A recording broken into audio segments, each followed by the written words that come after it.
Okay, ఈరోజు మన leader ప్రోగ్రాంలో మన గెస్ట్ బీఆర్ఎస్ పార్టీ కీలక నేత మన్యలింగం మోక్లకు సంబంధించినటువంటి కాంటెస్టెడ్గా సర్పంచ్గా పోటీ చేసిండు. తర్వాత వివిధ సేవలు కూడా పార్టీకి అనేక సేవలు అందించినటువంటి ఒక వ్యక్తి ఈరోజు మన లీడర్ ప్రోగ్రాంలో మనం కలుస్తున్నాడు. అన్న నమస్కారం. నమస్కారం అన్న, ఏది బీఆర్ఎస్ పార్టీ పరిస్థితి? మొత్తం మీ ఓట్ బ్యాంక్ అంతా ఖాళీ అయిపోయింది. ఏంది రేపు మీ కార్యాచరణ? మన్నే లింగంది అంటే ఏమంటారు? టీఆర్ఎస్ పార్టీ ఓటు బ్యాంక్ ఖాళీ కాలేదు. తెలంగాణలో ఉన్న తెలుగు ప్రజలు మొత్తము తెలంగాణ ఓటు కాబట్టి తెలంగాణ పార్టీ ఎప్పుడు ఎక్కడ కూడా పోదు. ఎందుకంటే తెలంగాణ బిడ్డలు తెలంగాణ గురించి కొట్లాడిన కేసీఆర్ కూడా అట్లా కేసీఆర్తో పాటు ఎంతోమంది కొట్లాడారు. కేసీఆర్ రాత భగవంతుడు రాసినట్టు తెచ్చిండు, ఆయన చేతిలో వచ్చింది. తెలంగాణ పార్టీ ఎప్పటికి ఉంటుంది, చిరకాలం ఉంటుంది. తెలుగు ప్రజలు ఉన్నారు, తెలంగాణ ఉన్న రోజు తెలంగాణ పార్టీ ఎక్కడ పోదు. కొన్ని అనువాళ్ళ కార్యవాళ్ళ మొన్న కొన్ని వాళ్ళు కూడా కేసీఆర్ కానీ కొంత వాళ్ళ హరీశ్రావు కానీ కొంచెం ఒడిదుడుకులు చేసారు, అంటే కొంచెం గర్వపడాడు చేసారు. దానికి కొంతమంది ఎమ్మెల్యేలు పోతుంటే మినిస్టర్లు పోతుంటే ఆపితే ఈ సమస్య రాకుండే వాళ్ళు అనుకున్నారు. ఎంతమంది పోయినా మాకేం కాదనుకున్నారు. అది మొట్టమొదటి దెబ్బ వాళ్ళకు. అంటే టీఆర్ఎస్ ఇప్పుడు ఏదైతే కీలక నేతలకే ఇది అహంకార ద్రోహి అని చెప్పొచ్చు మీ పార్టీ. తప్పకుండా ఇప్పుడు మేము ఉన్నాం. ముఖ్యమంత్రి కేసీఆర్కి ఏం చేస్తుంది, ఈ ఊళ్ళో మేము చేసేది? నేనే లింగం ముద్రాజు మోక్లలో చేస్తున్నా, రంగారెడ్డి జిల్లా మోక్లలో చేస్తున్నా. కేసీఆర్కి ఇక్కడ నేను కొట్లాడేది ఆయనకేం చేస్తుంది? హరీశ్రావు ఉన్నాడు, హరీశ్రావు వచ్చి శంకర్పల్లి మండలం ఇన్వాల్వ్ అవుతాడు. మార్కెట్ కమిటీ చైర్మన్ చేతామా నేను పోతే ఇక్కడ శంకర్పల్లి మండలం యోధానోదులు ధనవంతులు, అత్యంత ధనవంతులు, నేను కూడా పోటీకున్నా. హరీశ్రావు వల్ల ఏం చెప్తాడు, అరే పలానా మనిషికి అని చెప్తాడు. అంటే ఈ శంకర్పల్లి హరీశ్రావు కొట్లాడతారా? మరి మా ఊళ్ళో వచ్చి మరి ఎవరు కేసీఆర్ కొట్లాడతారో తెలిస్తే కదా. అంటే ఇక్కడ ఉన్న పరిస్థితులను బట్టి, ఇక్కడ ఉన్న బట్టి నడవాలి. మండలికి అప్ప చెప్పాలి, గ్రామానికి అప్ప చెప్పాలి. దీంట్లో హరీశ్రావు ఇన్వాల్వ్. హరీశ్రావు కూడా చాలా డేంజర్, ఈ టీఆర్ఎస్ పార్టీకే డేంజర్ అనుకుంటుండో. మీరు పార్టీలో ఉండి ఇప్పుడు అధినాయకత్వం వహించినటువంటి హరీశ్రావు కావచ్చు, వాళ్ళ అహంకారపోతే మీరు మాట్లాడితే మీకు లైఫ్లో మీకు బీఆర్ఎస్ పార్టీ నుంచి దెబ్బ తగిలే అవకాశం ఉండదు? అవకాశం అనేది ఇప్పుడు మేము కూడా జెండా పడుతున్నాం, నా మీద 100 మంది ఫైరింగ్ ఉన్నారు. మరి వాళ్ళు హరీశ్రావు కానీ ఇంచుమించు కేసీఆర్ కానీ వాళ్ళు తెలుస్తా మేము కొట్లాడేడా? మేము ఎంత కొట్లాడుతున్నాము? నేను రోజుకు 10,000 ఖర్చు పెడతా పార్టీకి. వాళ్ళు ₹1 ఇచ్చిరా? ప్రజాసేవ గురించి మేము కూడా ఒక నాయకత్వాన్ని ఎంచుకొని నడుస్తున్నాము.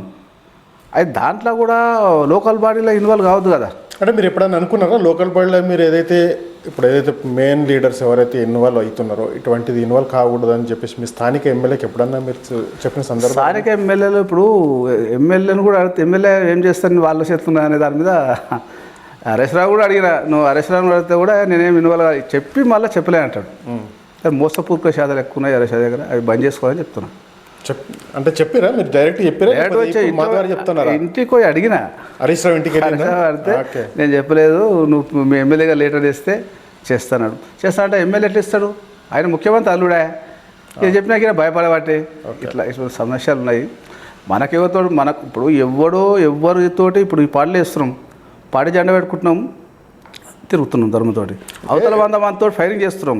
ఈడ కొట్లాడేది వాళ్ళకి తెలుస్తుంది, ఈడ కొట్టుకొచ్చేది కూడా తెలియదు వాళ్ళకు. అంటే లింగం అంటే ఏ పార్టీలో ఉన్న బ్రాండే, అంటే టీఆర్ఎస్ కావచ్చు, కాంగ్రెస్ కావచ్చు, బీజేపీ కావచ్చు, అంటే మీకున్న ఒక ఇమేజ్. అట్లా ఏదైతే లోకల్ బాడీలో హరీశ్రావు ఏదైతే ఇన్వాల్వ్ అయ్యిండో ఆ టైంలో మీరు పార్టీ నుంచి తప్పించుకోవాలనే ఆలోచన రాలేదా మీకు? ఇప్పుడు అట్లా జరిగిన తర్వాత కూడా ఇంకా సరేలే, ఇక కొంచెం మనస్తాపం చెంది ఇక పార్టీ మన తెలంగాణ పార్టీ కదా, మనం నడవాలి. మన తరపున కాకుండా ఇప్పుడు ముఖ్యమంత్రి తరపున ఏమైనా పనులు అవుతున్నాయి కదా, తెలంగాణ వచ్చింది, అభివృద్ధి చేసుకుంటున్నామని చెప్పేసి అట్లనే మాట మీద ఉన్నాను. ఇంకా మారాలనే ఒక చిన్నదానికి ఫోన్లే మనకు లేకున్నా సరే, కానీ ఇంకా ప్రజలైనా బతకాలి కదా, అదే పార్టీలో ఉంటున్నాం. ఇంకా అంటే ప్రజల కోసమేనా మీరు నిరంతర ప్రక్రియ చేసేది, లేకపోతే మీ ఓన్గా రియల్ ఎస్టేట్ బిజినెస్? అట్లా ఇప్పుడు రియల్ ఎస్టేట్ బిజినెస్ గురించి ఎలాంటిది, నేను ఇప్పుడు ముఖ్యమంత్రి కూడా నాకు పని లేదు, అవసరం లేదు, సంబంధం లేదు. ఇంతకుముందు మాజీ ముఖ్యమంత్రి కేసీఆర్తో కూడా ఎలాంటి ₹1 పని చేసుకోలేదు, అసలే అవసరం లేదు నాకు. ఆయన కలవలేదు. హరీశ్రావుతో నాకు అవసరం పని లేదు. ఏదో పార్టీ జెండా పడుతున్నాము, గ్రామాలలో ఏదో సర్పంచ్ ఏదో చిన్న పోస్టులు చేసుకుందామని. అదే ఇంకా మేము మారుతుంటే ఎన్నో పార్టీలు ఉంటాయి. అంటే కానీ ఒక జెండా పట్టినప్పుడు ఒకటే పార్టీలు ఉంటాం, ఒకటే మాట. ఇప్పుడు ఏమన్నా ఉంటే సొంత పార్టీలు కూడా తప్పు ఉంటే తప్పు అంటాము తప్ప ఎవరికి మనము ఒక మినిస్టర్లు, నాకు 2-3 మినిస్టర్లు ఉన్నారు, ఎవరితో కూడా నాకు పెద్దగా పని వల్లే నేను పొద్దుగలేసి నా సొంత పనులు చేసుకుని నా సొంత డబ్బే పార్టీకి ఖర్చు పెడతా. అట్లా అంటే ఇప్పుడు పార్టీ కార్యకర్తలకు ఏదైనా చేస్తా, కానీ నేను కార్యకర్తలకు ఏ విధంగా సర్వీస్ చేస్తారు మీరు? మామూలుగా వాళ్ళకి వచ్చిన ఆపత్తి లేకపోతే ఆపత్తి కానీ ఎంబడి ఉన్న కార్యకర్తలు కూడా మన ఎంబడి ఉండి పార్టీ నడిపేయాలంటే వాళ్ళకి ఎంతో కొంత మనం చూసినట్టు ఉండాలి. అవసరపడ్డప్పుడు సమయం పడి డబ్బులు కూడా ఖర్చు పెట్టి డబ్బులు కూడా ఇస్తా. వాళ్ళని ఏదైనా ఆపద ఉంటే కూడా ఆదుకొని కార్యకర్తలని తయారు చేసుకొని పార్టీని నడిపిస్తున్నాం అట్లా. ఓకే, ఇప్పుడు లింగం ఒక బ్రాండ్ మీద మీరు ఇప్పుడు బీసీసీఎల్గా ఉన్నారు, తర్వాత గ్రామ అధ్యక్షులుగా ఉన్నారు, తర్వాత టీడీపీ నుంచి కూడా మీరు ఇదే ఫామ్లో నడుస్తూ ఉన్నారు, ప్రజాక్షేత్రంలో నడుస్తూ ఉన్నారు. అంటే ప్రజలు మీరు ఒక్కసారి కూడా మీకు ఎందుకు అవకాశం ఇవ్వలేదు సర్పంచ్గా? అంటే నేను ఇంతకుముందు గతంలో అంటే నేను సర్పంచ్కి నిలబడదామని ఆలోచన చేయలేదు వాస్తవానికి. ఇప్పుడు నిలబడ సర్పంచ్ కూడా నన్నే వచ్చి బతిమలాడు, నువ్వు నాకే సపోర్ట్ చేయి అంటే, సరే నాకు ఇష్టం లేకుండే, నాకు 4 పిల్లలు కాబట్టి నాకు అలా అరుణ్ గాను నాకు ఇష్టం లేకుండే. ఉన్న సర్పంచ్ కూడా నన్ను వచ్చి నేను నిలబడతా నాకు సపోర్ట్ చేయాలంటే నేను సైలెంట్గా ఉండిపోయినా. కాకపోతే తీరే సమయానికి ఏమైందంటే లాస్ట్ టైంలో ఎన్నికకి వచ్చాక 8-10 రోజులు ఆయన 3 సంవత్సరాలు ఒక ప్రచారం చేసుకున్నాడు. ఇంతకుముందు నా చేతిలోనే నేను వేరే మనుషుల్లో పెడితే ఓడిపోయాడు, నేను ఓడగొట్టినా ముందుగాల. ఇప్పుడు నిలబడ్డ ఆయనే సర్పంచ్, నా మీద గెలిచిన ఆయనే, నేను ఇంతకుముందు వేరే మనిషితోటి ఓడగొట్టినా. అయితే ఆ సానుభూతి ఇవన్నీ కలిసి చేసుకుంటుండు. లాస్ట్ ఒక వారం రోజుల ముందు ఈ మా కార్యకర్త ఏం చేశారంటే, అవతల నువ్వు ఆయనకు వేరే వాళ్ళు ఎవరిలా తట్టుకోరు, నువ్వైతేనే తట్టుకుంటావు అని లాస్ట్ ఎండింగ్ అంటే నాకు ఇష్టం లేకున్నా కానీ తయారు చేసి మేము లేకుంటే ఈ పార్టీకి వెళ్ళి మొత్తం వెళ్ళిపోతామని కార్యకర్తలు అంటే, అది పార్టీ ఖరాబ్ అవుతుంది మీరు ఉండునని పార్టీ కార్యకర్తల గురించి పోటీ చేసినాక టైం అతి సమయంలో కూడా అట్లా చేయం కూడా లాస్ట్ ఒక 2-3 రోజుల ఇంచుమించు మేము 250 తోటి గెలుస్తాం అనుకున్నాము. అంతదాకా వచ్చిన తర్వాత 2 రోజులలో కొంచెం జనాలకు పైసలు ఇచ్చి మోసం చేసి ఎంత తీసుకొచ్చిన 2 రోజులలో మీకు అన్ఎక్స్పెక్టెడ్గా మీరు సర్పంచ్గా నామినేషన్ వేయడం, సర్పంచ్ కాంటెస్ట్ చేయడం సందర్భం ఎంత తీసుకొచ్చారు? ఆ 2 రోజులకి మీరు ఓట్ బ్యాంక్ అప్పటి కూడా ఇంచుమించు మాకు దగ్గర 250 ఓట్ల మెజారిటీ వచ్చేది. అయితే ఆ 2 రోజులలో మొత్తం మోసం చేసి జనాలకు అయ్యి చేసి చేశారు. ఇప్పుడు కూడా ఇప్పుడు నిలబడా నా మీద గెలవాడు. ఓకే, ఇప్పుడంటే మీ ప్రభుత్వం లేదు, మీ ఎమ్మెల్యే ఒకడే ఉన్నారు, ఇప్పుడు ఎంపీ కూడా లేరు, ఏం చెప్తారు మరి మీరు? ప్రజలకు ఏం సందేశం ఇస్తారు? ప్రజలకు అభివృద్ధి కావాలి. ఇప్పుడు ఏ నాయకుడు ఉన్నా కానీ ఇప్పుడు సర్పంచ్ ఉన్నా ఎంపీడీసీ ఎవరు ఏ పదవి ఏం చేసినా ఈ జనం గురించి ప్రజల గురించి ఏదన్నా ఉంటే వాళ్ళకు రోడ్లు కానీ ఏదైనా చిన్న పనులు ఏ అవసరపడ్డా వాళ్ళకు ఏ లీడర్ అయినా ప్రజాసేవ చేయవలసిందే. ఇంటి సంసారం చేసుకున్నప్పుడు పని చేసుకుంటే ఆఫీసర్ డ్యూటీ చేస్తే వాడు పొద్దుగాల పోతాడు, వాడు డ్యూటీ చేసుకుంటాడు, వాడు పిల్ల చూసుకుంటాడు, వాడి సంసారం జీతం తీసుకుంటాడు, పిల్లలకు బట్టలు వేస్తాడు, సంసారం వేసుకొని వాడు బతాడు. ఇప్పుడు ఈ రాజకీయం చేసినప్పుడు ఏం చేస్తాడంటే ప్రజలకు ఎంతో కొంత మనకు తోచిన కాడికి సాయం చేద్దామని బయటికి వెళ్ళి రాజకీయ పరంగా పోతాం. ఇక ఇంటి సంసారం తర్వాత ప్రజలు ఏమైనా బాధపడితే వాళ్ళకి ఏదైనా ఆపద ఆదుకుందామా, సమస్యలు పోలీస్ స్టేషన్ సమస్యలు వస్తాయి, లేదా పంచాయతీ సమస్యలు వస్తాయి. అసలు సమస్యలు వచ్చినప్పుడు పలానా విషయం అంటే మేము మా పని వదులుకొని పోతాం వాళ్ళ దగ్గరికి. అంటే ఇప్పుడు చూసుకున్నట్టు సిచ్యువేషన్లో కాంగ్రెస్ వే ఉంది, బీజేపీ వే ఉంది, తర్వాత టీఆర్ఎస్ వే అనేది తగ్గిపోయింది. అంటే ఇప్పుడు ఓటు బీఆర్ఎస్ పార్టీకి ఏమంటారా, లేకపోతే లింగం అనే బ్రాండ్కి ఏమంటారా? ఇప్పుడు ఎట్లుంటుందంటే లోకల్ బాడీ చూస్తే వ్యక్తిగతంగా చూస్తారు, ఇక పార్టీ విషయానికి వస్తే పార్టీ సింబల్తో వెళ్ళేటప్పుడు పార్టీని చూస్తారు. ఈ 2 ఉంటాయి ఖచ్చితంగా.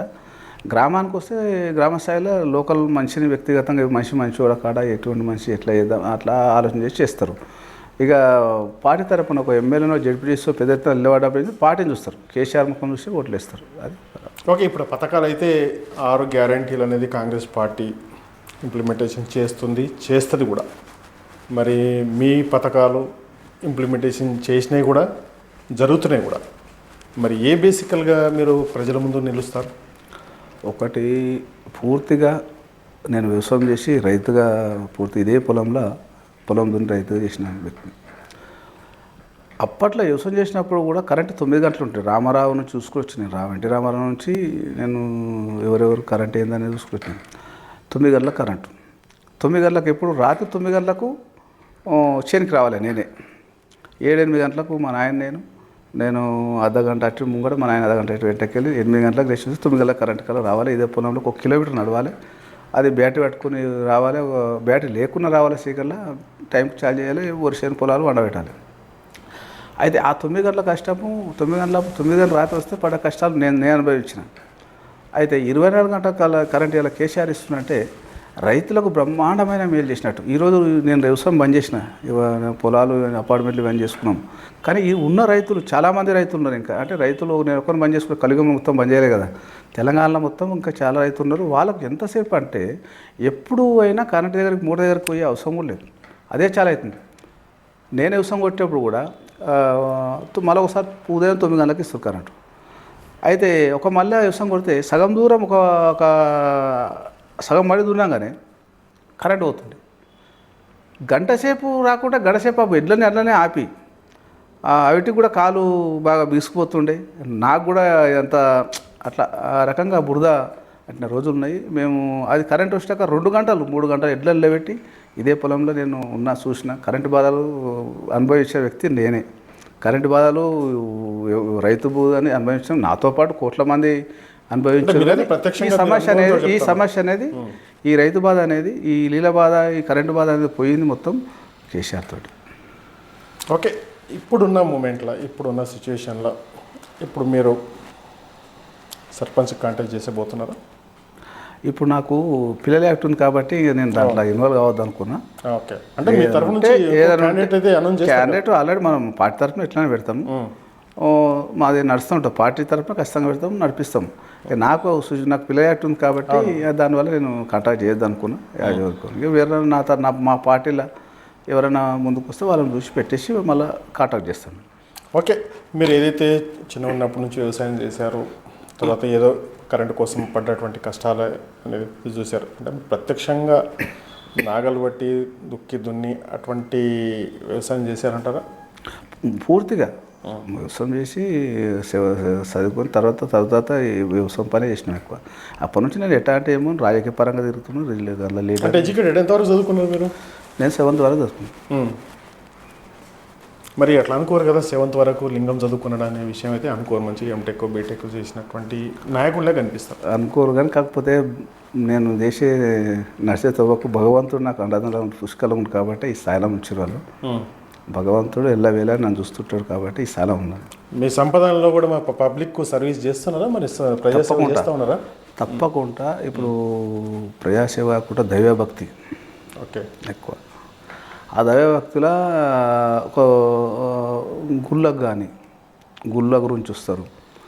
ఏదైనా ఉంటే నిరుపేదలు కూడా వచ్చి ఆడుకుంటారు. అంటే గుళ్ళ గురించి కూడా వేరే 2 జిల్లాలు, రంగారెడ్డి జిల్లా, వికారాబాద్ జిల్లా, 2 జిల్లాల నుంచి నేను చూస్తున్న సహకారం. నాకు అమౌంట్ ఇంత అంతనే చెప్పొద్దు, ఎంతో కొంత భగవంతునికి సేవ చేస్తున్నాం అనుకో. వస్తారు 2 జిల్లాలు వచ్చి నా దగ్గర స్పాన్సర్ చేస్తారు. 2 జిల్లాలు వస్తున్నాం, ఒక జిల్లా కూడా కాదు. అంటే మామూలుగా ఏ గుడి అనేది ఇప్పుడు హిందూ, ముస్లిమ్స్, తర్వాత క్రిస్టియన్స్ ఇటువంటి ఏం కాకుండా అన్ని కులాలకు ఇప్పుడు భగవంతుని కాడికి వస్తే మాత్రం నాకు అందరి దేవుని సమానమే. ఏ దేవుని కించపరచం. వాళ్ళు చర్చలు వస్తారు, ప్లస్ లేకుంటే మళ్ళా హిందువులు వస్తారు, తర్వాత ముస్లిం కూడా వస్తుంది. చదువులు వస్తే వాళ్ళ అందరు దేవుని గురించి మన తోచిన సాయం తప్పకుండా ఇస్తారు. దాంట్లో ఎవరిని దేవుని విషయంలో ఎవరిని అందరి దేవుడు నాకు సమానమే. ఓకే, భగవంతుడు మనం జోలికో, దేవుడు మాకు అందరు సమాధానమే. ఓకే, మొన్న జరిగినటువంటి అసెంబ్లీ ఎలక్షన్స్ కావచ్చు, తర్వాత పార్లమెంట్ ఎలక్షన్స్ కావచ్చు, తర్వాత ఓడిపోవడానికి గల కారణం ఏంటిది, తర్వాత ఎమ్మెల్యే గారికి మెజార్టీ తక్కువ రావడం ఏంది అనేది మీ అంతర్గతంగా రివ్యూ ఎప్పుడన్నా మీరు పార్టీ కార్యకర్తలతో చర్చించిన రోజులు ఏమన్నా ఉన్నాయా? అంటే ఎమ్మెల్యే విషయాలు అంటున్నా మరి మొన్న రెండు కూడా ఎమ్మెల్యే మెజార్టీ ఆ పబ్లిక్ సేవలు ఉన్నప్పటికీ మీ శుభోదయ కార్యక్రమం ద్వారా పల్లెకు రోజు ఉదయంగా సమస్యలు తెలుసుకున్నటువంటి కాలయాదాయకు మెజార్టీ తక్కువ రావడం, పార్లమెంట్లో ఎలక్షన్లో మీ పార్లమెంట్ సభ్యుడు ఓడిపోవడం, అంటే ఎందుకు ఈ బీఆర్ఎస్ పార్టీ పైన అంత వ్యతిరేకత? అయితే ఇది జరిగిందంతా లోకల్ బాడీలతో ఎమ్మెల్యేలతో కాదు. ఇదంతా జరిగింది మొత్తము కేసీఆర్ కుటుంబంతో జరిగిందంతా. కేసీఆర్ ముఖ్యమంత్రి, సరే ఆడేమో భేదాలు వచ్చినాయి. ఎప్పుడైనా వస్తే కలవడం అనే దాని మీద ఒకటి వచ్చేసి ఇది జనంలోకి మెసేజ్ తీసుకుపోయారు. అరే మీ ముఖ్యమంత్రి కలవడా ఎవరికైనా దాన్ని పబ్లిక్ తీసుకుపోయి ఒక గర్వం లెక్క తీసేసి దాన్ని జనాలు తీసిపెట్టేసారు పబ్లిక్. ఓకే, అది కొంచెం పబ్లిక్ అరే అట్లా ఇట్లా అని ఒక విమర్శన తీరు. రెండోది మంచి అంటే అందులో ఉన్న మెయిన్ లీడర్లు ఒక జిల్లా రంగారెడ్డి జిల్లాలో ఒక మెయిన్ లీడర్ 5 మంది ఉంటారు, 2-3 ఉంటారు. ఆ 2-3 వాళ్ళకి మిస్ అయ్యారు, ఈ పార్టీలకి వెళ్ళిపోయేటప్పుడు ఎందుకు పోతున్నారు అని ఆపలే. సమస్యలు ఏమైనా ఉండొచ్చు, ఓకే. ఇప్పుడు పార్టీ దెబ్బ తినొద్దు అనుకున్నప్పుడు వాళ్ళని కాపాడుకుంటే పార్టీలో పడుతుంది. క్యాడర్ కాపాడుకోలేను. కేసీఆర్ కూడా క్యాడర్ ఎమ్మెల్యేని సరే తప్పులు ఒప్పులు అన్నీ తెలుసు, కానీ వీడు ఒక్కడు పోతే వీని వల్ల 10 మంది నష్టపోతారు అనేది తెలుసుకోలేడు ఆయన. నాకు తెలివి ఉన్నది, మస్తు మంది తెలివి ఉంటుంది, ఆ తెలివి 10 మనిషికి తెలివి ఉంటుంది. నాకు ఎక్కువ తెలివి ఉంది, అతి తెలివి అంటే అతి తెలివి పనికిరాదు. ఇలా కేసీఆర్ అతి తెలివి అలా ఏం చేసింది, కేసీఆర్ నష్టం చేసింది. ఇప్పుడు ఒక నాయకుడు పోతే ఏమవుతుంది, వాడు పోతే అనుకోవద్దు, అనుకుంటే ఏమవుతుంది, వాడు ఎంబడి 10 మంది పోతారు. అట్లా 4 పోతే 40 మంది 40 మంది పోయాక కానీ నీకు 40 వచ్చాయి, వాడు 80 అయిపోయాయి. దెబ్బ ఎంతో కొంత నష్టమేనా కదా. అసలు జరిగినప్పుడు దాన్ని కాపాడుకోవాలి. వాడు పోతే నాకేంది, ఈ దొరతనాలు ఏం పనికిరావిడ రాజకీయ పరంగా. ఇంటికానే పబ్లిక్లో వెళ్ళినప్పుడు అంతా ఏమైనా తప్పు చేసిన కూడా, ఎందుకంటే నీకు ముఖ్యమంత్రి స్థానం ఉన్నావు కాబట్టి వీళ్ళందరూ కలుపుకపోతేనే రేపు ఉదయం నీ ప్లేయర్ నువ్వు స్టాండర్డ్గా ఉండగలుగుతావు. దెబ్బే నువ్వు నాకెందుకులే వాడు పోతే నాకెందుకులే అన్నావు అనుకో, వాని వల్ల ఒక జిల్లా పోతుంది, జిల్లాలో 7 మంది ఎమ్మెల్యేలు పోతారు. అట్లా పోతే నష్టమయ్యేది మీరే. ఓకే, మీరు ఏదైతే పాండమిక్ సమయంలో, కరోనా సమయంలో ప్రత్యక్షంగా లేబర్స్కు, తర్వాత ఇప్పుడు ఏదైతే రేషన్స్, తర్వాత రకరకాలుగా ఇబ్బందులు వచ్చినటువంటి పరిస్థితులు, అటువంటి టైంలో ఒక కీలక నేతగా మీ బీఆర్ఎస్ పార్టీ నుంచి నిలబడ్డారా? తప్పకుండా. ఇప్పుడు టీఆర్ఎస్ పార్టీ నుంచి ఖచ్చితంగా నేను, మా దగ్గర కూడా ఒక 100-200 లేబర్, ఈ అపార్ట్మెంట్ కట్టేప్పుడు 200 మంది లేబర్కు గ్రామాలలో ఎవరు వస్తే వాళ్ళకి సాయం చేసుకుంటా ఆ కరోనా టైంలో కూడా చేసినాం. ఆ కరోనా కూడా పెట్టింది భగవంతుడే, అది ఎవ్వరు చెప్తలేరు.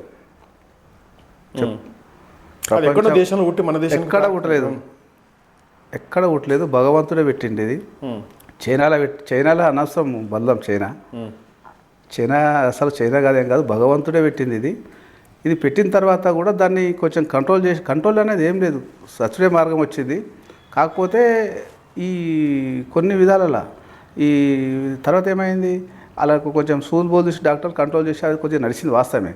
ఈ కర్ణ సూలు దాన్ని ఎక్స్ట్రా తయారు చేసిన సూడు, అవి రానుల గురించి తీసిన సూలు చాలా, అది ప్రధానమంత్రి కానీ మన ముఖ్యమంత్రి కానీ నేను అంటున్నా కదా, అది తప్పు ఆ మాట. ఇప్పుడు మంచిగా ఇప్పుడు జ్వరం వచ్చింది, నాకే జ్వరం వచ్చింది, సర్దైంది, నేను దవాఖానకు పోతా చూసుకోవాలి. రాకముందే తీయడం కారణం ఏంది చెప్పొద్దు, ఆ మెసేజ్ పంపొద్దు పబ్లిక్లకు. ముఖ్యమంత్రి పంపితే ముఖ్యమంత్రి లేకుండా తిరుపతి పోనీయము, లేకుండా బయట దేశం పోనీయము, సూలు తీసుకున్నా కదా అని చెప్పి బలవంతం శాతాలు చేసి తీపియడం వల్ల ఇలా పబ్లిక్ చేస్తున్నారు. యోధు గురువులు ఉన్నారు, ప్రపంచంలో ఉన్న సాధులు గురువులు ఉన్నారు. మరి ఎందుకు వచ్చో చెప్పడు ఒకడు, కర్ణ ఎందుకు వచ్చో చెప్పడు. భగవంతుడు పెట్టిన కర్ణని నేను చెప్తున్నా, మరి చైనా పెట్టిన వాళ్ళు అంటారు. కొంతమంది యోధాలు వాడు కట్టెవాడుకున్నాడు సార్, వాడికి భగవంతుని మీద భక్తి ఉండదు, వాడు పెద్ద పూజారి. మరి ఏందో చెప్పాలి కదా, ఎందుకు వచ్చింది కర్ణ అని చెప్పాడు. చైనా ఒకటి, చైనా ఏం చేసింది, నిర్మూలన కూడా సూదులు ప్రత్యేకంగా ఇచ్చి కూడా గుళ్ళకు కూడా మనం ఒక్కడానికి పోతే కూడా కరోనా ఇచ్చినట్టుగా సూది తీసుకున్నట్టుగా నంబరు, చెకింగ్ నంబరు, అటువంటి సూదులు కూడా ఇవ్వడం. ఒకటి నేను చెప్పేదంటే సూలు ఇవ్వడం వల్ల మనుషులు కథమైపోతారు. అవసరపడ్డప్పుడు ఖచ్చితంగా దవాఖానకు పోయినప్పుడు ఇచ్చే తప్పది, దాన్ని నేను వదలలేదు. అడ్వాన్స్గా సూలు తీసుకోండి, బూస్ట్. కొంతమంది కాపం వాళ్ళు సచ్చేదంతా సూళ్ళ వాళ్ళు వస్తున్నారు, అది తీసేది లేకుండా అంటున్నాను. తీస్తే బతురు అనుకుంటున్నారు, బత్తలే సస్తురు.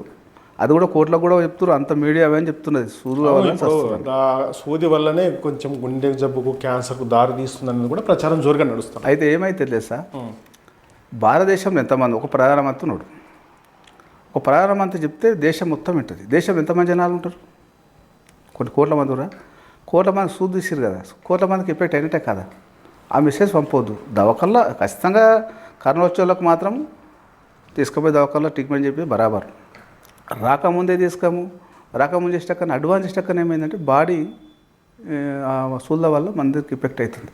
ఓకే, తీయొద్దని నాకు నా విన్నపం. నీ అభిప్రాయం మొత్తం మీద సూదుల వల్ల affected చేయాలి ఇన్ఫెక్షన్ జరుగుతుంది కాబట్టి తీయొద్దు. తీసిర్రు. ఇప్పటికైనా మొత్తం మళ్ళా కరోనా మళ్ళీ వచ్చినా పర్వాలేదు, కానీ సూలు తీయద్దు, అడ్వాన్స్ సూలు తీయద్దు. వచ్చిన వాళ్ళకి తీసుకుపోయి దవాఖాన ట్రీట్మెంట్ చేయండి, మంచిగా చేయండి. అదంతా డాక్టర్లు కూడా వాళ్ళు ఏమనలేరు, తీయమని అనలే వాళ్ళు.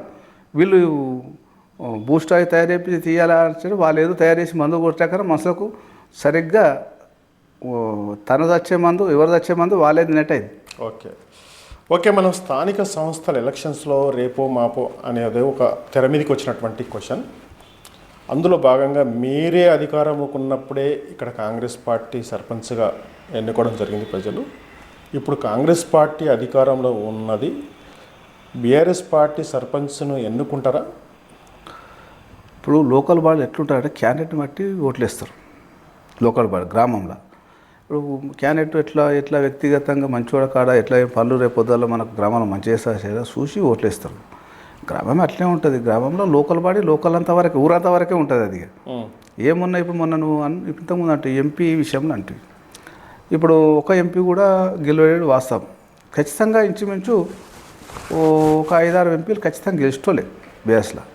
కారణం ఏమైందంటే కొంచెము ఈ అయోధ్య విషయంలో హిందువులు మొత్తం వన్ సైడ్ బీజేపీకి వేసేసి అక్కడ అందులో కొంచెం మిస్ అయింది.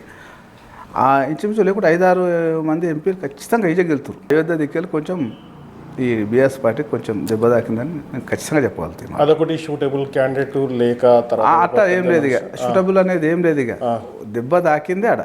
ఇంతకుముందు 2 ఎంపీలలో పెట్టాం, 2 గెలిపించినాం. ఇక్కడ ఇంత కొండేశ్వరి నేనే చేసిన, రజిరెడ్డి నేనే చేసిన, మొన్న జ్ఞానేశ్వర్ కూడా నేనే చేసినాం. కాకపోతే ఈ ప్రభావం ఉన్న ప్రభావం ఏమొచ్చిందంటే కొంచెం అయోధ్య ప్రభావం వచ్చేసి ఫుల్ వన్ వే పోయింది. ఓకే, ఇప్పుడు ఏదైతే మీరు 2 జిల్లాలకు దైవ దర్శనాలకు ఏదైతే స్పాన్సర్స్గా గుళ్ళ గోపురాలకు తర్వాత ఇంకా ఇంటర్నల్గా ఏదైతే సేవా కార్యక్రమాలు ఏదైతే చేస్తూ ఉన్నారో మోకిలకు మళ్ళీ అవకాశం కనుక మీకు ప్రజలు ఇస్తే ఎట్లా ఉంటుంది? మోకిల ఒక టైప్ ఆఫ్ ఒక అభివృద్ధి ఎట్లా ఉంటుంది? ఇప్పుడు పిల్లల వల్ల నాకు యాక్టివ్గా అవకాశం లేదు. ముందు మున్సిపాలిటీ ఏమన్నా వస్తే నాకు అవకాశం వస్తే మంచి అభివృద్ధి నేను దిగితే అలాగ ఉంటుంది. నేను చేస్తే ఆ పనులు ఉంటాయి చెప్పే మీరు దిగితే బ్రహ్మాండంగా ఉంటుంది. నేను దిగితే ఏది చేసినా నీట్గా చేద్దామని ఉంటుంది. నేను స్వార్థం కూడా నేను స్వార్థపరం గారు నా సొంత పైసల డబ్బులతోటే నేను ఇది చేస్తాను. చాలా మంచి పేరు అది పబ్లిక్లో. అంటే ఇప్పుడు చాలామంది ఏంటంటే ఒక ఓట్ కోసమే పబ్లిక్లో సర్వెంట్లను చేసి పబ్లిక్ సేవలు చేసి కూడా అటువంటిది ఉంటుంది. అసలు మీరే కట్ ఆఫ్ ఉన్నారు, అనర్హుడిగా ఉన్నారు సర్పంచ్ ఎలక్షన్లకు. ఆయన మీరు ప్రజా సర్వీస్లో ఉన్నారు. అసలు ఎందుకోసం అయితే ఇప్పుడు నువ్వు ఏదైనా ఉంటే తర్వాత మున్సిపాలిటీ అయితే ఛాన్స్ ఉండొచ్చు ఒకటి. రెండోది ఇప్పుడు పార్టీలో ఇన్ని రోజులకు చేస్తాం కాబట్టి చేస్తే ఇప్పుడు మార్కెట్ కమిటీ ఓకే పిల్లలకు సంబంధం లేని గవర్నమెంట్ పక్కన ఇచ్చే ఉంటుంది. మార్కెట్ కమిటీ చైర్మన్ ఇస్తే దాన్ని మనం కాంటాక్ట్ చేయడానికి వాళ్ళు ఇస్తే అది దీని పిల్ల యాక్ట్కి సంబంధం ఉండదు, అది తీసుకోవచ్చు. పొద్దున్న లేవగానే పబ్లిక్లో చాలా ఎటువంటి సమస్యలు మీ దగ్గరికి వస్తాయి? ఎందుకంటే మీరు ఇంత ఓడా తర్వాత హెచ్ఎండి అటువంటి ఏరియా ప్రాంతాలలో ఎటువంటి అంతా ఇంటర్నల్గా వచ్చినటువంటి బయట నుంచి వచ్చినటువంటి పబ్లిక్కే ఎక్కువ ఉంటారు, తర్వాత ఊరు జనాలు అనేటువంటి తక్కువ ఉంటారు. అండ్ ఎటువంటి సమస్యలు ఎక్కువ మీకు? విలేజ్ విషయంలో అయితే ఏముంటుంది అంటే వాళ్ళు బయటకు వెళ్ళి వచ్చిన వాళ్ళు వాళ్ళది ఏందో వాళ్ళు చేసుకొని వాళ్ళంతలో వాళ్ళు ఉంటారు. ఈ గ్రామంలోకి ఇన్వాల్వ్ కారాలు. ఈ గ్రామంలో ఉన్న సమస్యలు ఏమంటే కొన్ని చిన్న ఏమైనా ఉంటే ఆ పంచాలు అవే ఏదో ఉంటాయి, దాంట్లో ఇన్వాల్వ్ అవుతాం. ఊళ్ళో చెప్తే మాకు వచ్చి దానికి ఖచ్చితంగా అవుతాం. పోలీస్ స్టేషన్ ఏమైనా ఉంటాయి అవి చూసుకుంటాం. Right, okay. ఏదైతే తన ఆశయం ఏదైతే ఉందో ఖచ్చితంగా ఏదైతే మేము ఓటమికి గురి కావడం వల్ల టీఆర్ఎస్ పార్టీ నష్టం అయితే జరగలేదు. ఏదైతే అధికారులు ఏదైతే హైకమాండ్ ఏదైతే నేతలు ఏదైతే ఉన్నదో వాళ్ళ అహంకార పూర్తితోటి మా విలేజ్లో ఉన్నటువంటి ఒక డ్యామేజ్ అనేది జరిగింది తప్ప అటువంటిది వచ్చే స్థానిక ఎలక్షన్స్లో అటువంటిది జరగబోదు. ఖచ్చితంగా ఏదైతే నేను చేసినటువంటి సర్వీసులు మా బీఆర్ఎస్ పార్టీకి బాగా ఉపయోగపడతాయని చెప్పేసి మనతో మన్యలింగం చెప్తా ఉన్నాం.